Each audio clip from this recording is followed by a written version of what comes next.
नमस्कार दोस्तों, आज रामनवमी का पावन पर्व है और लगभग 500 साल के बाद भगवान राम के जन्मस्थान अयोध्या के राम मंदिर में बड़े धूमधाम से मनाया जा रहा है। जैसा कि हम सब लोग जानते हैं, भगवान राम का जन्म चैत्र मास के शुक्ल पक्ष की नवमी तिथि में हुआ था। परंतु क्या रामायण काल में भी चैत्र मास साल का पहला महीना था और पुत्र कामेष्टि यज्ञ के फलस्वरूप खीर कौन लेकर आया था, अग्निदेव या कोई और?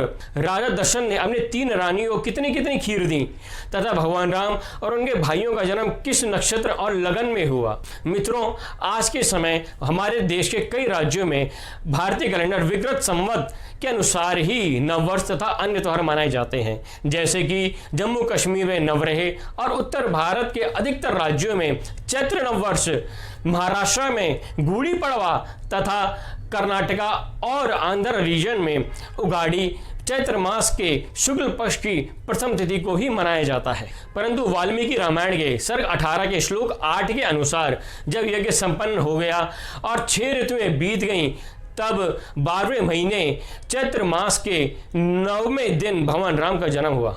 इसी कारण जब आज से लगभग 2080 साल पहले जब विक्रम संवत आया तो चैत्र मास के आधे बीत जाने पर यानी कि शुक्ल पक्ष जिसकी 9वीं तिथि को भगवान राम का जन्म हुआ, उसी शुक्ल पक्ष की पहली तिथि को नववर्ष माना गया। वहीं रामचरितमानस और अद्भुत रामायण के अनुसार जब पुत्र कामेष्टि यज्ञ के समय अग्नि कुंड से अग्नि देवता प्रकट हुए और उन्होंने राजा दशरथ को खीर दी। वहीं वाल्मीकि रामायण के सर्ग 16 के अनुसार पुत्र कामेष्टि यज्ञ के समय अग्नि कुंड से पर्वताकार विशालकाय पुरुष प्रकट हुआ, जिसके शरीर से इतना प्रकाश निकल रहा था जिसकी तुलना नहीं की जा सकती। उसने लाल और काले रंग के वस्त्र पहने हुए थे, उसके मुख का रंग लाल था, उसके सिर, मूछ और दाढ़ी के बाल सिंह के बालों के समान मुलायम थे, उसकी आवाज दुंदुभी के समान गंभीर थी, उसके हाथों में बड़ा सा स्वर्ण का पात्र था जो कि चांदी के ढक्कन से ढका हुआ था। उसने अपनी दोनों भुजाओं में उसको ऐसे उठा रखा था जैसे कोई अपनी प्रेमिका को उठा के रखता है। फिर वह विशालकाय पुरुष राजा दशरथ की ओर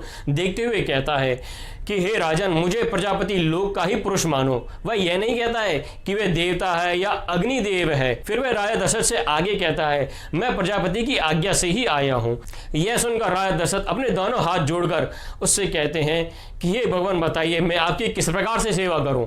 फिर वह पुरुष राजा दशरथ से कहता है कि आप देवताओं की आराधना करते हैं, जिसके कारण से आपको यह वस्तु प्राप्त हुई। यह देवताओं की खीर है, आप इसे ग्रहण कर आरोग्य हो जाए, यानी इसको ग्रहण करने से आपके सभी सारे रोग नष्ट हो जाएंगे और इसे अपनी योग्य पत्नियों को दें और खिलाएं।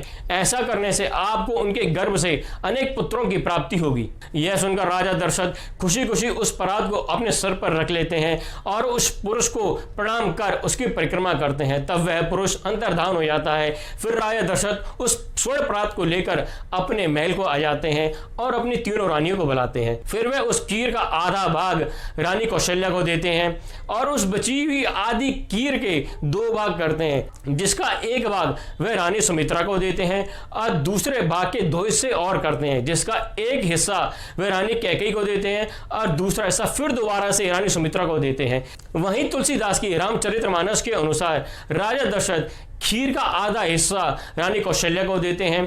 फिर उस बची हुई आधी खीर के 2 भाग करते हैं, जिसका एक भाग वह रानी कैकेयी को देते हैं और दूसरे भाग के फिर 2 हिस्से करते हैं और उन दोनों हिस्सों को रानी कौशल्या और कैकेयी के हाथों से रानी सुमित्रा को देते हैं। और जैसा कि मैंने आपको वीडियो की शुरुआत में कहा और हम सब जानते हैं, भगवान राम का जन्म चैत्र मास की शुक्ल पक्ष की 9वीं तिथि को हुआ। पर हम में से ज्यादातर लोग यह नहीं जानते होंगे भगवान राम का जन्म किस नक्षत्र और लगन में हुआ। वाल्मीकि रामायण के सर्ग 18 के श्लोक 9 के अनुसार भगवान राम का जन्म जिस नक्षत्र में हुआ, उस नक्षत्र की देवी अदिति हैं और उस समय 5 ग्रह अपने सर्वोच्च स्थान पर विद्यमान थे। और वे 5 ग्रह कौन थे? सूर्य, मंगल, गुरु, शुक्र, शनि। और विद्वानों के अनुसार वे 5 उच्च स्थान थे, मेष, मकर, मीन, कर्क, तुला। और लग्न था कर्क लगन।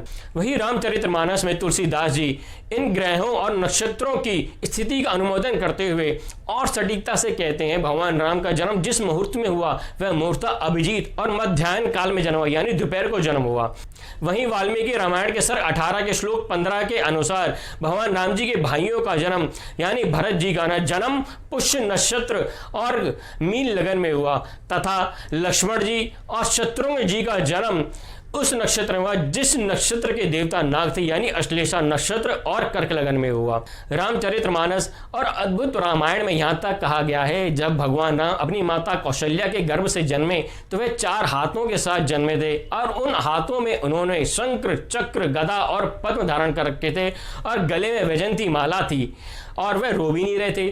तब माता कौशल्या के आग्रह करने पर वह सामान्य बाल्य रूप में प्रकट होते हैं और लीला करते हुए रोने लग जाते हैं। जहां अद्भुत रामायण में आगे यह भी कहा गया है भगवान राम विष्णु के और लक्ष्मण जी शेषनाग के अवतार थे, परंतु भरत जी भी भगवान विष्णु के शंख और शत्रुघ्न जी भगवान विष्णु के चक्र के अवतार थे। तो मित्रों, मैंने अपनी इस वीडियो में सभी विषयों को कवर करने की कोशिश की है। उम्मीद है आपको वीडियो पसंद आई होगी। इसी के साथ आप सबको रामनवमी की बहुत बहुत शुभकामनाएं। आप सबका बहुत बहुत धन्यवाद।